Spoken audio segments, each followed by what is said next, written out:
Olá, tudo bem? Seguimos hoje na página 199 do livro Como Evitar Preocupações e Começar a Viver. Você e eu possuímos tais possibilidades. Não desperdicemos, pois, um segundo sequer com preocupações, porque não somos como outras pessoas. Você é algo de novo nesse mundo. Nunca existiu, desde o começo do mundo, alguém igual a você. Nem nunca existirá, até o fim dos séculos, alguém que seja exatamente como você. A genética, essa nova ciência, informa-nos que, em grande parte, somos o que somos devido a 24 cromossomos fornecidos pelo nosso pai e 24 cromossomos fornecidos pela nossa mãe. Esses 48 cromossomos compreendem tudo o que determina a nossa herança. Em cada um desses cromossomos pode haver, afirmou Amram Sheffield, provenientes de alguma parte, desde dezenas e centenas de genes, sendo que um único gene, em alguns casos, pode modificar toda a vida do indivíduo. Somos, não há dúvida, terrível e maravilhosamente feitos. Mesmo depois que o seu pai e sua mãe se conheceram e casaram, havia apenas uma probabilidade, contra 300 bilhões, de que a pessoa que é especificamente você nascesse. Em outras palavras, se você tivesse 300 mil bilhões de irmãos e irmãs, eles poderiam ser todos diferentes de você. Isso tudo não passa de suposição? Não. Trata-se de um fato científico. Se você quiser ler mais a respeito, consulte um livro intitulado Você e a Hereditariedade, de Amram Sheffield. Posso falar com convicção sobre esse assunto de nós sermos nós mesmos, porque me interesso profundamente por ele. Sei o que estou falando e aprendi a custas da amarga, difícil experiência. Quando cheguei a Nova York pela primeira vez, proveniente das plantações de milho do Missouri, matriculei-me na American Academy of Dramatic Arts. Queria ser ator. Tinha uma ideia que me parecia excelente, um atalho que me faria alcançar mais rápido sucesso. Uma ideia tão simples, tão fácil de provar, que não compreendia por que razão milhares de criaturas ambiciosas já não haviam descoberto. A ideia era essa. Estudaria como os atores famosos da época, John Drill, Walter Hampden e Otis Skinner, conseguiam os seus efeitos cênicos. Imitaria, então, os seus melhores recursos de ator, transformando-me numa brilhante, vitoriosa combinação de todos eles. Que tolice! Que absurdo! Tive de desperdiçar anos de vida imitando os outros, antes que entrasse na minha cabeça dura de cidadão do Missouri que eu tinha de ser eu mesmo e que não havia possibilidade de tornar-me um indivíduo, um outro indivíduo. Essa dolorosa experiência deveria ter sido, para mim, uma lição duradoura, mas não foi, de forma alguma. Eu era muito estúpido. Tive de aprender tudo de novo, muitos anos depois. Pus-me a escrever um livro que, na minha opinião, deveria ser o melhor livro sobre como falar em público que jamais se escreveu e que se destinaria aos homens de negócios. Tinha, sobre a maneira de escrever tal livro, a mesma ideia que tivera com respeito à carreira de ator. Tomaria emprestadas as ideias de uma porção de outros escritores e as reuniria todas num único volume. Um livro que teria de tudo. Consegui, pois, dezenas de livros sobre como falar em público e passei um ano inteiro incorporando as suas ideias em meu manuscrito. Mas, finalmente entrou-me de novo na cabeça que estava agindo como um idiota. Aquela miscelânea de ideias alheias ela era tão sintética, tão monótona, que nenhum homem de negócios jamais a leria. Joguei então um ano inteiro de trabalho na cesta de lixo e comecei tudo de novo. Dessa vez disse a mim mesmo: você tem de ser Dale Carnegie, com todas as suas falhas e limitações. Você não poderá, de modo algum, ser outra pessoa. E assim, não procurei mais ser uma combinação de outros homens. Arregacei as mangas da camisa Arregacei as mangas da camisa e fiz o que deveria ter feito desde o princípio. Escrevi um livro sobre como falar em público, tirado das minhas próprias experiências, das minhas observações e das minhas convicções de conferencista e professor de oratória. Aprendi, espero que para sempre, a mesma lição que Walter Raleigh. Não estou falando de Sir Walter, que lançou a sua capa sobre a lama para que a rainha passasse. Refiro-me ao Sr. Walter Raleigh, que foi professor de literatura inglesa em Oxford em 1904. Não posso escrever um livro que se compare a uma obra de Shakespeare, disse ele, mas posso escrever um livro que seja meu. Seja você mesmo. Haja de acordo com o sábio conselho que Irving Berlin deu a George Gershwin. Quando Berlin e Gershwin se encontraram pela primeira vez, Berlin já era famoso e Gershwin um jovem compositor que procurava abrir caminho e que trabalhava por $35 semanais em Tin Pan Alley. Berlin, impressionado com a capacidade de Gershwin, ofereceu-lhe um lugar em seu secretário musical, com um ordenado quase 3 vezes maior do que o salário que Gershwin estava recebendo. Mas não aceite a oferta, aconselhou-lhe Berlin. Se você fizer isso, poderá tornar-se um Berlin de segunda classe. Mas, se insistir em ser você mesmo, um dia será um Gershwin de primeira classe. Gershwin, já não sei mais, ouviu o conselho e tornou-se, aos poucos, um dos mais importantes compositores americanos da sua geração. Charles Chaplin, Mary McBride, Jane Autry e milhões de outros aprenderam a lição que estou martelando nesse capítulo. Tiveram de aprendê-la da maneira mais difícil, como aconteceu comigo.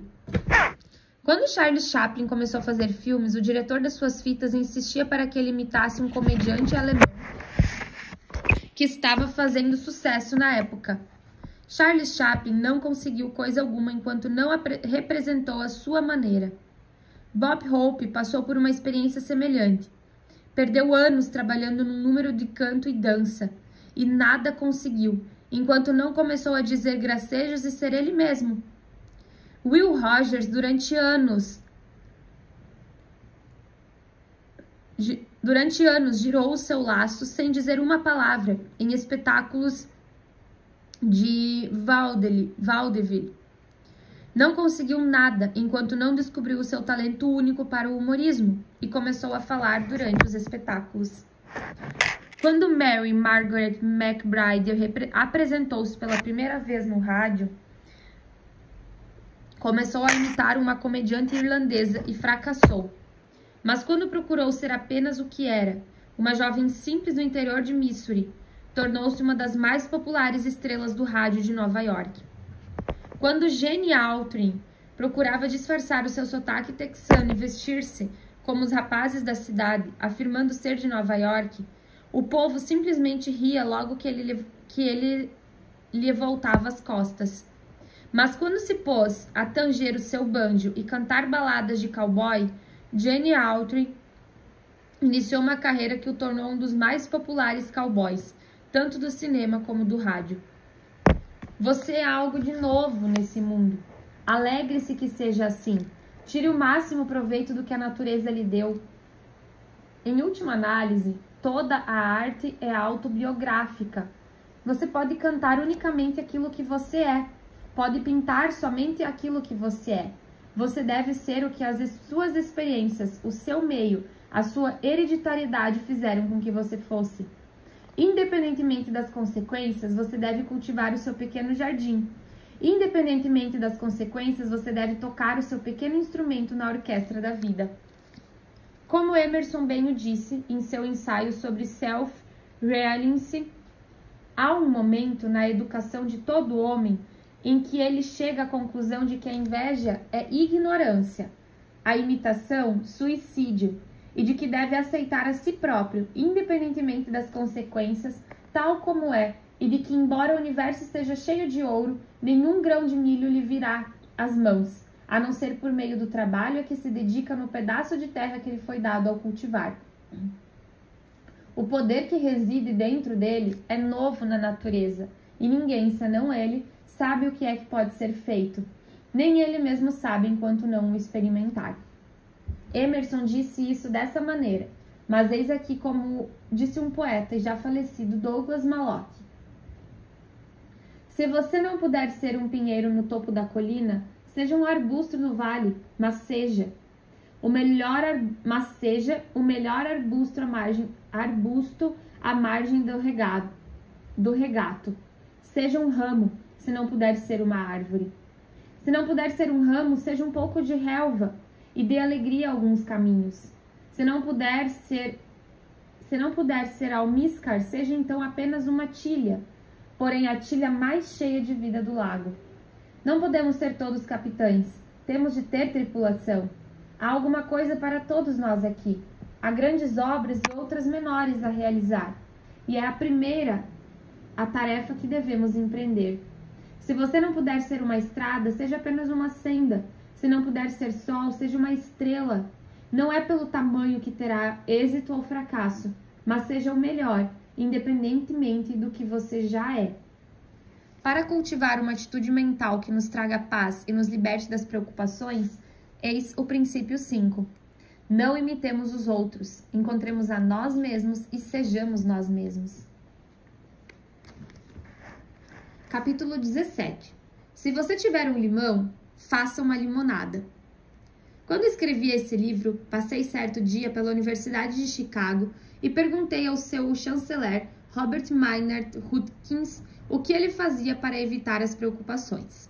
Ele me respondeu: procurei sempre seguir um pequeno conselho que me foi dado pelo saudoso Julius Rosenwald, presidente da Sears, Roebuck & Company. Quando você tiver um limão, faça uma limonada. Isso é o que um grande educador faz. Mas um tolo faz exatamente o contrário. Se vir que a vida lhe deu um limão, renuncia e diz: estou derrotado, é o destino, não tive sorte. Depois põe-se a queixar-se amargamente do mundo e entrega-se a uma orgia de autopiedade. O homem sensato, porém, ao receber um limão, diz: que lição posso tirar desse infortúnio? Como poderei melhorar minha situação? Como poderei transformar esse limão numa limonada? Depois de passar a vida toda estudando os homens e as suas reservas ocultas de poder, Alfred Adler, o grande psicólogo, declarou que uma das mais espantosas características das criaturas humanas é o seu poder para transformar em grandes as pequenas coisas. Eis aqui a interessante história de uma mulher que conheço e que fez exatamente isso. Ela se chama Thelma Thompson. Durante a guerra, disse-me ela ao contar-me essa sua experiência. Durante a guerra, o meu marido se achava num campo de treinamento do exército próximo ao deserto Mojave, no Novo México. Fui para lá a fim de ficar junto dele. Odiava o lugar, causava-me repugnância. Jamais me sentira tão infeliz.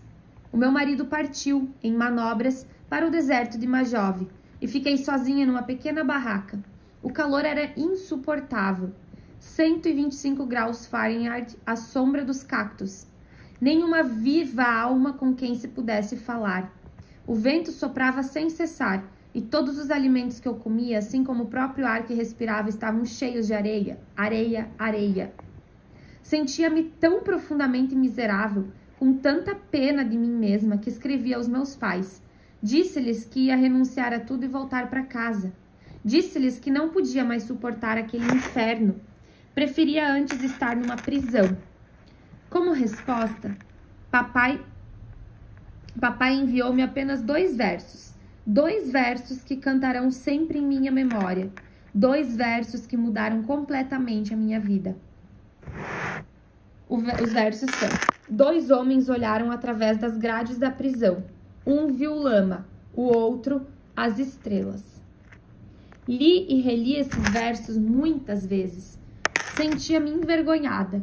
Resolvi descobrir o que havia de bom na situação em que me encontrava. Eu olharia para as estrelas. Fiz amizade com os nativos e surpreendeu-me a sua reação. Quando lhes demonstrei interesse pela cerâmica e pelas coisas que teciam, deram-me de presente algumas das suas mais preciosas peças. Peças que haviam-se negado a vender aos turistas. Estudei as formas fascinantes dos cactos e das liliáceas. Aprendi algo sobre os cães nas planícies. Admirei o crepúsculo no deserto. Procurei conchas marinhas que lá tinham sido deixadas há milhões de anos, quando as areias do deserto eram o fundo de um oceano. Que foi que produziu essa surpreendente transformação? O deserto de uma jovem não tinha mudado, mas eu tinha. Tinha mudado a minha atitude mental. E ao fazê-lo, transformei aquela horrível experiência no deserto numa das aventuras mais emocionantes da minha vida. Senti-me animada, estimulada pelo novo mundo que descobrira. Fiquei tão entusiasmada que escrevi um livro a respeito, uma novela, que foi publicada sob o título de Braided Hampers. Eu olhara através das grades da prisão criada por mim mesma e vira as estrelas. Thelma Thompson, você descobriu uma antiga verdade que os gregos ensinaram 500 anos antes do nascimento de Cristo. As melhores coisas são sempre as mais difíceis. Harry Emerson Fosdick repetiu-a de novo no século XX. A felicidade não é em grande parte prazer, é em grande parte vitória. Sim, vitória que advém de uma sensação de êxito, de triunfo, por ter sido feito dos limões uma limonada. Visitei certa vez um fazendeiro feliz na Flórida que chegou a transformar em limonada até mesmo um limão bravo. A princípio, quando mudou para a fazenda, ficou completamente desanimado. A terra era tão ruim que ele não podia plantar árvores frutíferas nem criar porcos. Nada vingava a não ser arbustos de carvalho e cascavéis. Teve então uma ideia. Tiraria vantagem dessas desvantagens. Aproveitaria ao máximo as tais cascavéis. Para surpresa geral, ele começou a enlatar carne de cascavel. Quando o visitei há alguns anos, verifiquei que turistas acorriam de todos os lados, numa média de 20 mil por ano, para visitar a sua fazenda de cascavéis. Os seus negócios prosperavam. Vi o veneno das cobras ser embarcado para laboratórios a fim de ser transformado em antídotos. Vi as peles das cobras serem vendidas por preços fantásticos para as fabricações de sapatos e bolsas femininas. Vi a sua carne de cascavel enlatada sendo despachada para fregueses espalhados pelo mundo inteiro. Comprei um cartão postal do lugar e o pus no correio da agência postal do lugarejo, que passara a chamar-se Rattlesnake, Flórida, em homenagem a um homem que tinha transformado um limão bravo numa doce limonada. Viajei muitas vezes, do norte ao sul e de leste a oeste deste país, e tive o privilégio de encontrar dezenas de homens e mulheres que demonstraram poder transformar um mínimo num máximo. O falecido William Bolito, autor do 12 Against the Gods, disse sobre isso o seguinte: a coisa mais importante na vida é não capitalizar sobre os nossos ganhos. Qualquer idiota pode fazer isso. O que é realmente importante é tirar proveito das nossas perdas. Isso requer inteligência e constitui a diferença entre um homem sensato e um tolo. Bolito disse essas palavras depois de perder uma perna num desastre de trem. Mas conheço um homem que perdeu ambas as pernas e transformou um mínimo num máximo. O nome dele é Ben Forston. Encontrei-o no elevador de um hotel em Atlanta, Geórgia. Ao entrar no elevador, notei que esse homem de aspecto alegre, que estava sentado numa cadeira de rodas, não tinha as duas pernas. Quando o elevador parou no andar em que ele tinha de descer, perguntou-me amavelmente se eu podia afastar-me um pouco para que pudesse manejar melhor a sua cadeira de rodas. Desculpe-me, disse ele, por ter de incomodá-lo. E ao dizer isso, um sorriso franco e jovial iluminou-lhe a fisionomia. Ao sair do elevador, quando me dirigia para o quarto, não pude pensar em outra coisa senão nesse jovial deficiente. Corri, pois, escada acima e pedi-lhe que me contasse a sua história. Aconteceu em 1929, disse-me com um sorriso. Saíra para cortar umas varas de nogueira, a fim de que servissem de estacas as favas que plantava no meu jardim. Tinha colocado as varas no meu Ford e voltava para casa. De repente, uma das varas caiu sobre o carro e ficou entalada no mecanismo da direção, justamente no momento em que eu fazia uma curva fechada. O carro capotou de encontro a um barranco e atirou-me contra uma árvore. Feri-me na espinha e fiquei paralítico de ambas as pernas. Tinha 24 anos quando isso aconteceu, e desde então jamais pude dar um passo. 24 anos e condenado a uma cadeira de rodas para o resto da vida. Perguntei-lhe como é que conseguira aceitar o ocorrido de maneira tão corajosa. Ele me respondeu: no começo, não consegui. Disse que se rebelara, que se revoltara contra tudo. Não se conformava com o seu destino. Mas, à medida que se arrastavam os anos, viu que não conseguia nada com a sua revolta, a não ser amargura. Compreendi, finalmente, que as pessoas eram corteses e amáveis comigo, de modo que a única coisa que eu podia fazer era também ser cortês e amável com elas. Perguntei-lhe se ainda achava, depois de tantos anos, que aquele acidente havia sido um terrível infortúnio, e ele prontamente respondeu-me: não, absolutamente. Sinto-me agora quase contente por ele ter acontecido. E contou-me que depois que se refez do choque e dos ressentimentos, começou a viver num mundo diferente. Começou a dedicar-se aos seus livros e a sentir amor pela boa leitura.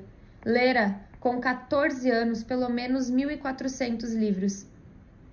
Em 14 anos, não com 14.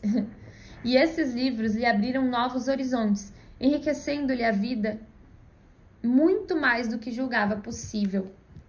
Começou a ouvir boa música e agora sentia-se empolgado pelas grandes sinfonias que o teriam antes fastidiado. Mas a maior oportunidade era ter agora tempo para raciocinar.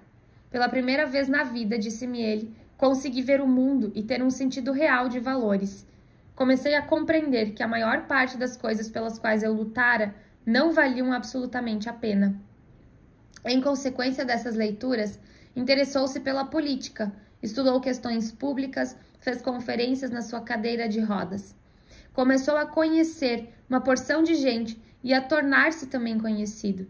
E, ainda em sua cadeira de rodas, tornou-se secretário de uma das pastas do governo do estado da Geórgia. Durante o tempo em que venho conduzindo classes de educação de adultos na cidade de Nova York, descobri que uma das coisas das quais os adultos mais se queixam é não terem nunca frequentado um curso superior.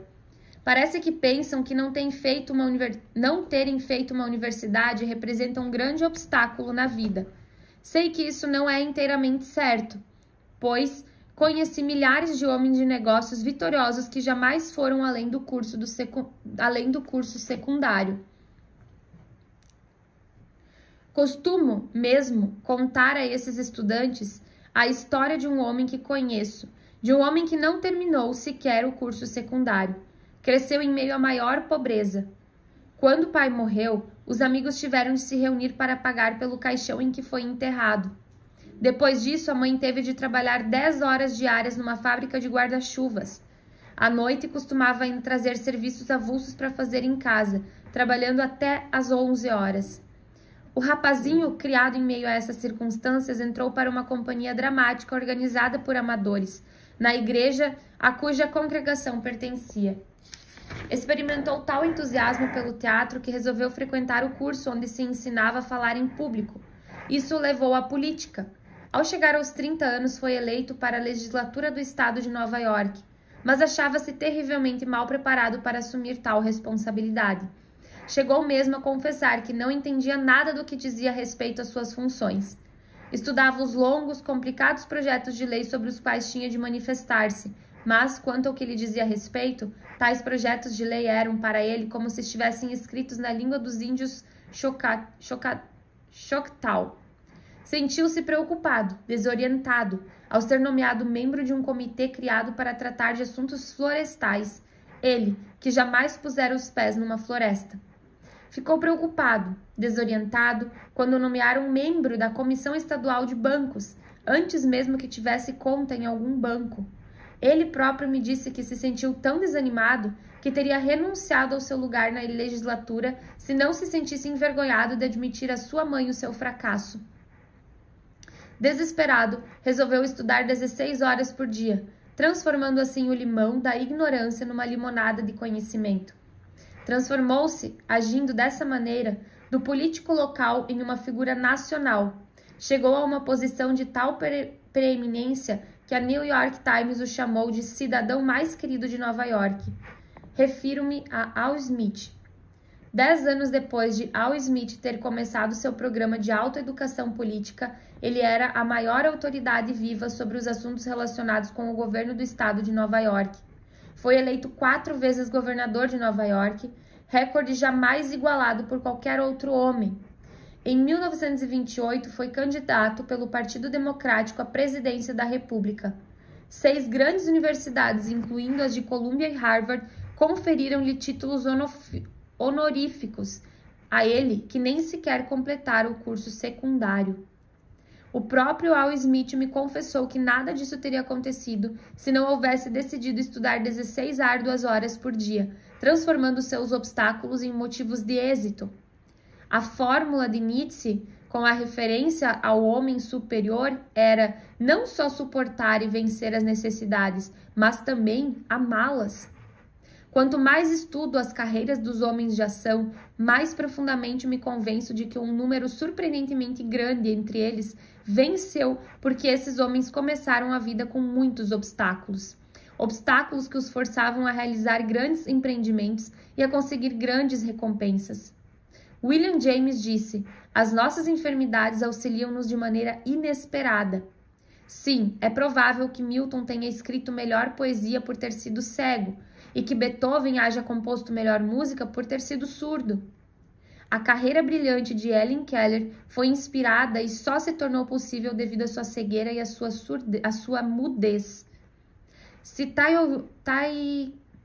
Tchaikovsky não tivesse sido um frustrado, se o seu trágico casamento não o houvesse levado quase ao suicídio, se a sua vida não tivesse sido patética, talvez não tivesse sido jamais capaz de compor a sua imortal Sinfonia Patética. Se Dostoiévski e Tolstói não tivessem vivido existências torturadoras, jamais provavelmente teriam sido capazes de escrever suas novelas imortais. Se eu não tivesse sido um inválido tão grande, escreveu o homem que modificou o conceito científico da vida sobre a Terra, não teria produzido tal quantidade de trabalho como produzi. Essa é a confissão de Charles Darwin, de que as suas enfermidades o ajudaram inesperadamente. No mesmo dia em que Darwin nascia na Inglaterra, uma outra criança nascia nas florestas de Kentucky. Essa criança também foi auxiliada pelas suas enfermidades. O seu nome era Lincoln, Abraham Lincoln. Se houvesse crescido no seio de uma família aristocrática, se possuísse um diploma de advogado por Harvard e tivesse sido feliz em sua vida conjugal, talvez não houvesse encontrado, no íntimo do coração, as palavras impressionantes que o imortalizaram em Gettysburg. Nem o poema sagrado que lhe saiu dos lábios ao assumir pela segunda vez o governo. Sem maldade para com ninguém, com caridade para todos. Harry Emerson Fosdick diz em seu livro The Power to See It Told. Há um ditado escandinavo que muitos dentre nós bem podem adotar como um grito de guerra. O vento do norte fez os vikings. Onde é que fomos buscar a ideia de que uma vida agradável e segura, sem dificuldades, confortável e fácil, pode por si só tornar alguém feliz ou infeliz? Pelo contrário, as pessoas que vivem a se lamentar continuam a lamentar-se mesmo quando são colocadas suavemente sobre uma almofada, ao passo que no curso da história o caráter e a felicidade se revelaram sempre em pessoas que se encontravam em toda espécie de circunstâncias, boas, más ou indiferentes, quando essas pessoas assumiram a responsabilidade dos seus atos. O verão do norte fez repetidamente os vikings. Suponhamos que nos encontraremos tão desanimados que não tenhamos mais esperanças de transformar os nossos limões em limonadas. Nesse caso, ainda há 2 razões pelas quais devemos pelo menos tentar. 2 razões pelas quais teremos tudo a ganhar e nada a perder. Razão primeira, pode ser que tenhamos êxito. Razão segunda, mesmo que não tenhamos êxito, a simples tentativa de transformar os nossos mínimos em máximos fará com que olhemos para frente, em vez de olhar para trás. fará com que substituamos os nossos pensamentos negativos por pensamentos positivos. Despertará as nossas energias criadoras, fazendo com que fiquemos tão ocupados que não tenhamos tempo nem vontade de lamentar o que já ficou para trás, o que já passou para sempre. Certa ocasião em que Oli Bull, o violinista da fama mundial, estava dando um concerto em Paris, a corda A do seu violino subitamente se partiu. Mas Oli Bull não se perturbou. Terminou a melodia com 3 cordas apenas. Assim é a vida, comentou Harry Emerson Fosdick. Se a nossa corda A se partir, continuemos apenas com 3 cordas. Isso não é apenas vida, é mais do que vida, é vida triunfante. Se eu tivesse poder para tal, faria com que essas palavras de William Bolito fossem gravadas em bronze e colocadas em todas as escolas do universo. A coisa mais importante da vida não é capitalizar sobre os nossos ganhos. Qualquer idiota pode fazer isso. O que é realmente importante é tirar proveito das nossas perdas. Isso requer inteligência e constitui a diferença entre um homem sensato e um tolo. Para se cultivar, pois, uma atitude mental que nos traga paz e felicidade, façamos alguma coisa com o princípio 6. Quando o destino nos entregar um limão, procuremos fazer com ele uma limonada. E paramos hoje na página 213. Continuaremos na próxima leitura, iniciando no capítulo 18. Até mais!